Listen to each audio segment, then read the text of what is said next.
আর শ্রমিকের কিছু দায়িত্ব আছে। হাদিসের মধ্যে আসছে আল্লাহ রসুল বলেন, খৈরুল কাসবি কাসবুল আমিল ইদা নাসাহা। শ্রমিককে বলতেছে, শ্রমিক তোমার উপার্জন সর্ব উৎকৃষ্ট উপার্জন, শর্ত হলো এটা যখন সে শ্রমিক এই কর্মের মাধ্যমে নিজের মালিকের কল্যাণ কামনা করে। কথা বলেননি?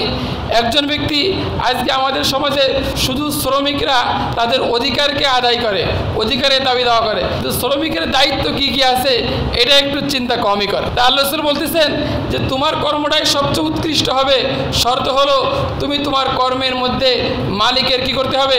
কল্যাণ কামনা করতে হবে। তুমি যে কাজে দিয়েছো, হয়তো তোমার এই পারিশ্রমিক নষ্ট হলে তোমার হয়তো দিনগুলি 500 টাকা লস হবে, কিন্তু তুমি মালিকের যে কর্মে আসো, হয়তো এমন হতে পারে তোমার একটা ভুলের কারণে মালিকের এমন একটা পাসপোর্ট নষ্ট হয়ে গেল যার দাম কোটি কোটি টাকা। কি বলেন?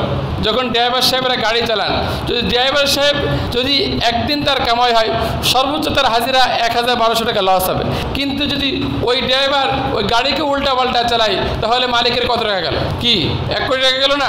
যে সমস্ত ভালো ভালো গাড়ি আছে। তাহলে আল্লাহ রাসূল বলতেছেন, দেখো তোমার কর্মটাই উত্তম কর্ম, তবে শর্ত হলো তোমার কি করতে হবে? মালিকের কল্যাণ কামনা করতে হবে। কোরআনে পাকে আসছে আল্লাহ তাআলা বলতেছেন, ইন্না মান ইস্তাজারাতাল কবিয়ুল আমিন, সর্ব উৎকৃষ্ট শ্রমিক হচ্ছে ওই শ্রমিক যার মধ্যে 2টা গুণ পাওয়া যাবে।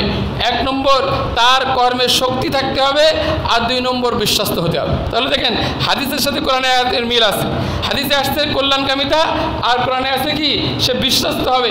অতএব আপনি আপনার গাড়ি হোক, আপনার যে কোনো মূল্যবান পার্টসপাতি হোক, যদি একজন ব্যক্তিকে দায়িত্ব দেন আর সে যদি বিশ্বস্ত না হয়, তাহলে আপনার কিন্তু লক্ষ লক্ষ নয় কোটি কোটি টাকা অল্প দিনের মধ্যে চলে যাবে। এজন্য অবশ্যই শ্রমিককে যে কর্মে নিয়োগ দিয়েছেন এই কর্মে সামর্থ্যবান থাকতে হবে এবং সে বিশ্বস্ত হতে হবে।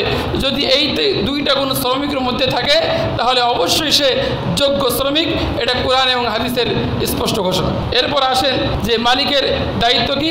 মালিককে দেখেন যে একদিকে শ্রমিককে মালিকের কল্যাণ কামনার কথা বলেছে এবং বিশ্বস্ত হওয়ার কথা বলেছে, আবার অপরদিকে ইসলাম মালিককে বলেছে, হুম ইখওয়ানুকুম জাআলাহুমুল্লাহু তাহতা আইদিয়াকুম, তারা হচ্ছে তোমাদের ভাই। আল্লাহ পাক রব্বুল আলামিন তাদেরকে তোমাদের আয়ত্তাধীন করে দিয়েছেন। ফামান জাআলা আখাহু তাহতা ইয়াদিহি, সুতরাং যার ভাইকে তার আয়ত্তাধীন করে দেওয়া হয়, ফালিউতিমহু মিম্মা ইয়াকুলু, তাকে ওই জিনিস খাওয়ায় যা সে খায়, ওয়ালিউলবিসহু মিম্মা ইয়ালবাসু, এবং তাকে ওই জিনিস পরিধান করায় যা সে নিজে পরিধান করে। তাহলে দেখেন আজকে মালিক এবং শ্রমিকের মধ্যে প্রভু আর দাসের সম্পর্ক। কি বলেন ভাই? মালিক আর শ্রমিকের মধ্যে কিসের সম্পর্ক? প্রভু আর দাসের সম্পর্ক।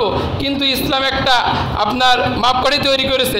শ্রমিককে বলেছে তুমি মালিকের কল্যাণ কামনা করো, বিশ্বস্ততা প্রকাশ করো, আর মালিককে বলেছে শ্রমিক সে আসলে তোমার কর্মচারী না, তোমার কি ভাই।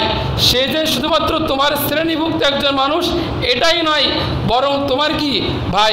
2 ভাইয়ের মধ্যে যেমন কালা হোক দলা হোক, শিক্ষিত হোক মূর্খ হোক, 2 ভাইয়ের মধ্যে কোনো পার্থক্য আছে নাকি? কি বলেন? পার্থক্য আছে? কোনো পার্থক্য নেই। ঠিক তেমনি হবে তোমার আন্ডারে যে শ্রমিক আছে সে কিন্তু তোমার ভাই। অতএব যে ব্যক্তিকে তার ভাইকে তার আন্ডারে দেওয়া হয়েছে সে যেন ওই জিনিস খায় যা সে নিজে খায় এবং সে যেন ওই জিনিস পরিধান করায় যা সে নিজে পরিধান করে। এটা হচ্ছে ইসলামের একটা সৌন্দর্য।